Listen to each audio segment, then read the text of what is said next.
process of government is that they pass these bills that have all sorts of weird shit piled into them. Yeah. Good things and bad things all together. And you have to figure out, like, how much of the bad stuff do you allow because you want the good stuff? And they all have to make these weird, shady fucking deals. Yeah. I mean, I got that text, the official text, essentially as soon as it came out. And public land sales were page 202. So I just went straight to page 202 and read through the new language to see because it was another revision by Mike Lee to see if he could get that thing passed. It was just typical crap. Like, he's not listening to anybody. He's still pushing his agenda. So when he revised it, what were the revisions and why did he put those revisions in? So he started at U.S. Forest Service land and BLM land. Which would be how many acres, all told? Well, it would have been a possible, 500 million acres area in 11 western states. And I want to say it would have been 2 to 3 million acres actually sold within 5 years. So you're identifying out of 500 million, then you're narrowing it down to 2 to 3 million acres of Forest Service and BLM land. And then, he says it's for housing. It's for housing. But a lot of that is nowhere near development. A lot of it's nowhere near development, and the language of the text, even on the very last revision, where he's supposed to be listening to American peoples, and he did throw in the word hunters there. Hunters, I'm listening to you. It says, bullet point 1, must be near existing infrastructure. And then bullet point number 7, I think it was or very far away and hard to manage. Right? Which is all the rest. Yeah, so somewhere in between here. That's so crazy. That's such a crazy piece of language. Or far away and hard to manage. So all of it. Yeah, exactly. It's so vague. He wants to get it through. And then there's super fun language in there too, where it's okay, right, if your first refusal is going to be state, then local government, through tribes in there, and then the only other group would have been landowners within the checkerboard pattern, how we have that, grid system of federal land ownership and private land ownership.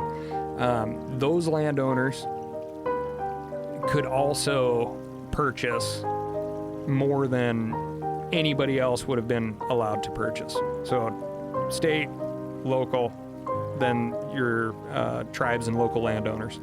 So basically a huge handout to, the corner crossing case that we've been talking about, right? Iron Bar Holdings. They would have just purchased all those checkerboard pieces and would have been legally allowed to do that. Corner crossing to people. So what corner crossing is say if there's an enormous piece of public land, but the only way you can get to it is to cross over a very small corner of private land. For the longest time, that was prohibited, and you would get arrested. So you could, yeah. You get arrested for trespassing. Yeah. And we're talking about a couple of feet. Oh, we're talking about something so small you can't even possibly see it, right? That's why it's like a theory, right? It's like for all the physics majors out there, right? It's like that game of how do you get someplace if you only go 50% of the way, right? You keep going 50% and 50% and 50%. It's like a theory, whereas in reality, all it is a footstep. Yeah. You're going to cross that corner in a footstep, and we know where corners come together because it's right here. But that theory thing is and then the airspace all the way down to the center of the earth and to the heavens is how it's written. The crazy thing is, you could legitimately do it in a hop. So you would never have stepped foot at all. Dude, my 97-year-old grandma who's hooked up to an oxygen tank could have stepped across. I mean, it's we're not talking about a feat of any sort. We're not talking about like a football field that you have to cross. No, we're talking about like a couple inches. Yeah. So which just is like so nuts. Oh, it's infuriating, is what it is. So just like on your checkerboard at home, pick any four corners that come together, where the two reds, imagine those are public, and the two blacks are private. Here it is. There you go. We'll Beautiful. explain it right there. Yeah. So those little tiny spots in the corner, you were not supposed to cross. Right. Which is so crazy. Yes. That is so bananas that was a real issue. Exactly. And look at this. No trespassing. Yeah. And so that's really interesting. That's the corner right there. Yeah. Isn't that nuts? Like that little spot, no trespassing. That little tiny gate is all you need. Those two posts that are in the ground, those two signs, to prevent people from accessing land that's theirs. So that is where the corner is. Yep. So if you go through that little thing, that little area right there, you're breaking the law, which is fucking insane. And now, currently in the state of Wyoming, and I got to give a shout out to Wyoming backcountry hunters and anglers for having the spine, the backbone to help bring the people who were caught and prosecuted for corner crossing, and support them financially. We did a ton at Meat Eater too to help that legal case. It went to the state court, then the Supreme Court, and then the 9th District Court, and the last I heard is Iron Bar now wants to take it to the Supreme Court of the United States, SCOTUS, and which is ultimately really good. We always joke that we're going to send old Fred Eshelman, the owner of Iron Bar, like a public landowner t-shirt, because he's going to make this stuff public for everybody. Because it's going to be, right now there's only 2 federal cases that have defined corner crossing. They're both in favor of the people of the United States. So you can legally step across. Shocking, I know, from one piece of public to the next piece of public. And then if and when this thing makes it to the Supreme Court, the only reason he hasn't filed is because of this stuff with Mike Lee, right? It would have solved all of his problems. He would have just purchased those checkerboard pieces of BLM land within his ranch boundaries and just been done with it. Yeah. Right. And that's a really, there's a lot of those pieces in a lot of states, and states actually fund the ability to trespass for hunting on a lot of those landlocked pieces. To create easements. Yep, exactly. Yep. But it's typically done through like the state wildlife agencies, where you get an easement so people can go out there. As if you got a conservation license, you can go hunt out there. This is an advertisement from BetterHelp. Stress in the workplace is becoming an issue around the world. Did you know that 60% of the global workforce is reported experiencing higher than normal levels of stress? So it's more important than ever that we learn to take some time for ourselves. Plan a nice long holiday this summer, go hiking, read a book, play video games. I found that even a few minutes of meditation can help. Another great option is therapy. Everyone can benefit from it, and it's arguably one of the better long-term solutions to stress. Therapy can teach you how to positively cope and manage anxiety while improving your self-confidence and self-awareness. It can be very empowering. And thanks to BetterHelp, therapy is becoming more and more convenient. All it takes is a few clicks to join a session. You can also join from anywhere, whether you're at the beach, on your vacation, or at home after a grueling day of work. Plus, as the largest online therapy provider in the world, BetterHelp can provide access to mental health professionals with a diverse variety of expertise. Our listeners get 10% off their first month at betterhelp.com/JRE. That's betterhelp.com/JRE. Well, it's also today, I could imagine how a long time ago you would get a lot of confusion and it would lead to people trespassing accidentally on public land, or on private land rather, because we're looking at maps. and people would be, 100 yards to the left, 100 yards to the right, and maybe not good navigators. Yep. But now, when you have things like Onyx. Go Hunt, Onyx, Spartan Forge, all these apps that hunters use now that use GPS, you're 100% accurate. Yep. Like 100% And a lot of the law accurate. enforcement agencies are using those same things, so they can be on the same page as the hunter or access seeker or whatever you want to say. Super easy to follow. Yeah. And there's no worries at all about encroaching on private land. Yeah, and also it's like, what's the harm, right? Like when you sue somebody, you have to establish what the impact is, what the harm is.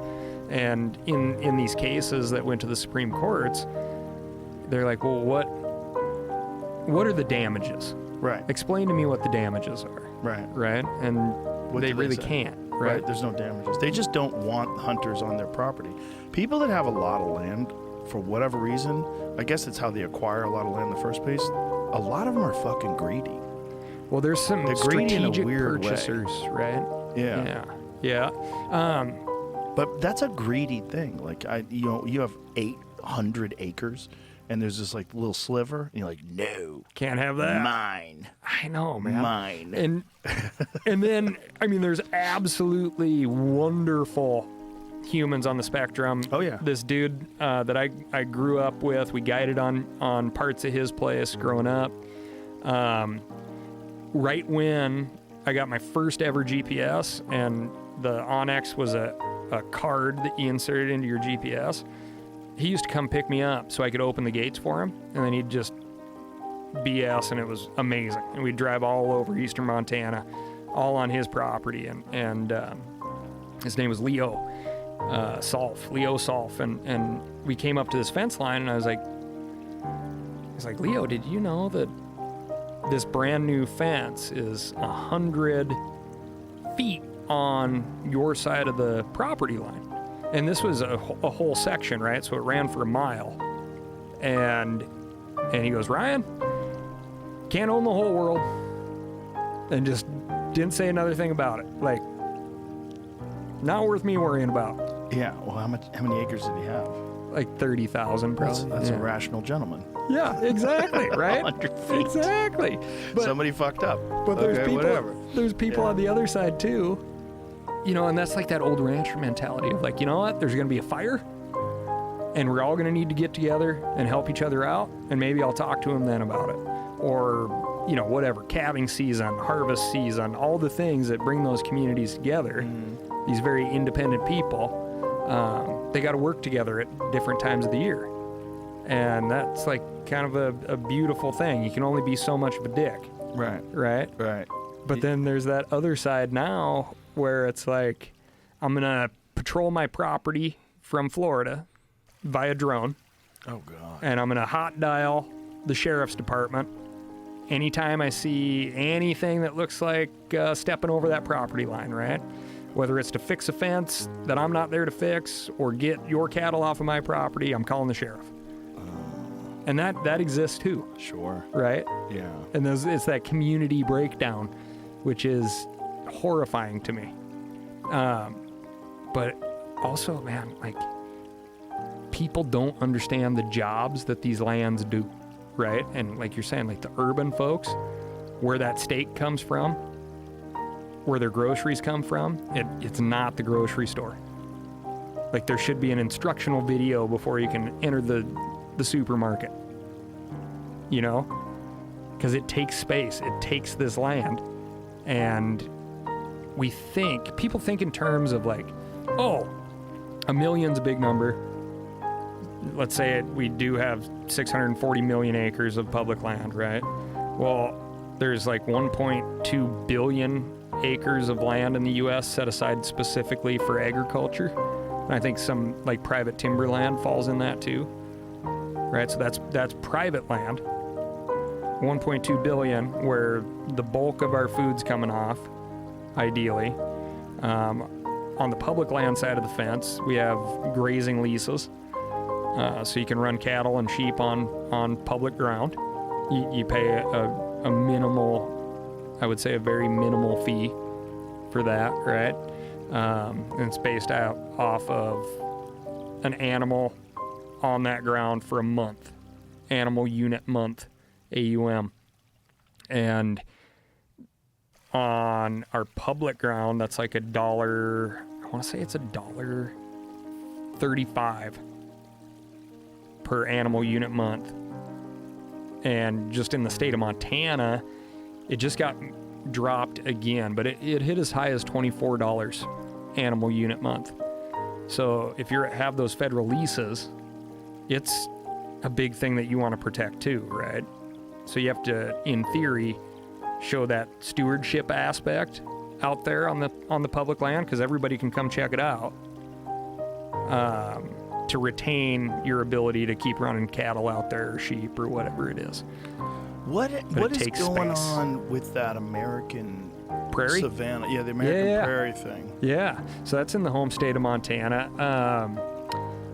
I wish explain that to people. Yeah. So basically, the fear is it's going to be a privatized national park that people aren't going to be able to go out on. Well, I don't think that's true.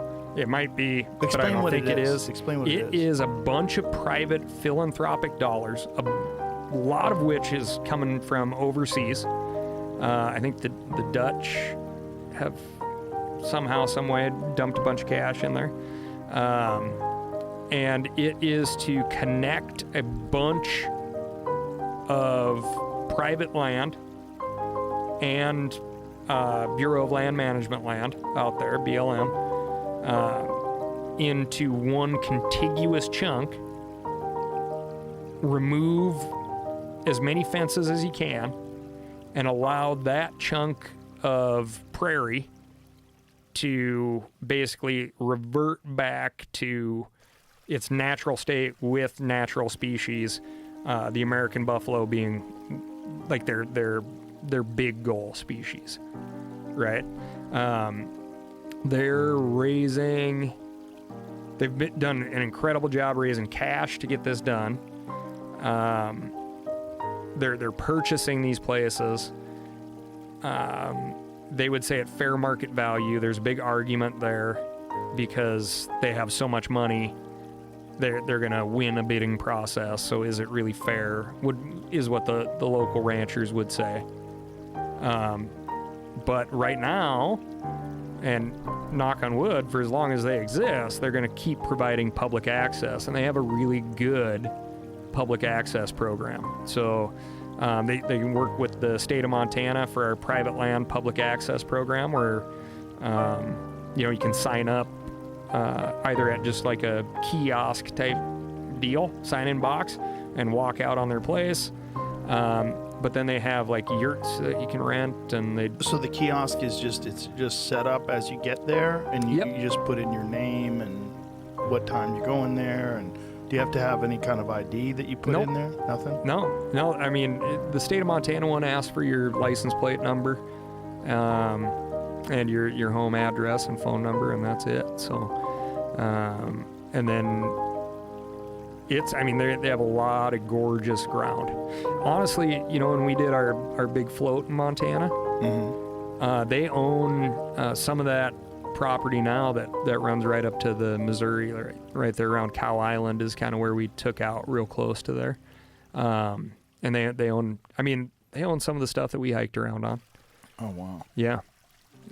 But their vision is to have this big contiguous chunk and have it run like pre-European civilization here on the North American continent.